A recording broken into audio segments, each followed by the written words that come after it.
সকাল হতেই ব্রেকফাস্ট করে বসে পড়লাম বাসে জয়সলমীর যাওয়ার জন্য।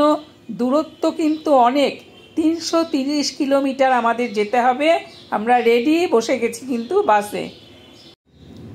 হাইওয়ের পাশে একটা জায়গায় আমাদের বাস দাঁড়াতে হলো, দুপুরে লাঞ্চ সারতে হবে বলে। তারপরে আবার বাসে করে আমরা যথারীতি এসে নেমে পড়লাম জয়সলমীর ওয়ার মিউজিয়াম। তবে এখানে কিন্তু আমাদের আই কার্ড দেখিয়ে ভেতরে ঢোকা হলো। কোনো মোবাইল নিয়ে কোনো ছবি তোলা এখানে নিষিদ্ধ ছিল, ফলে আমরা কোনো ছবি তুলতে পারিনি।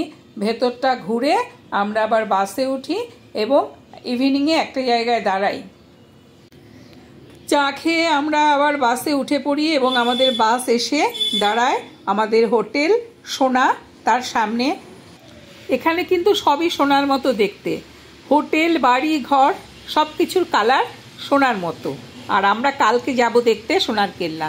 এই ছিল সোনা হোটেলের রুমগুলো, ভালোই ব্যবস্থা ছিল। গ্রুপে আসলে কিন্তু কোনো অসুবিধা নেই, রান্না করার জায়গা থেকে শুরু করে এখানে সমস্ত ব্যবস্থা করা আছে গ্রুপের জন্য তো বটেই। এছাড়া আপনারা ফ্যামিলি এসেও এখানে থাকতে পারবেন। অবশ্যই অনলাইন থেকে বুক করা যাবে। আমার চ্যানেলটি একটু সাবস্ক্রাইব ও বেল আইকনে অবশ্যই ক্লিক করে দেবেন।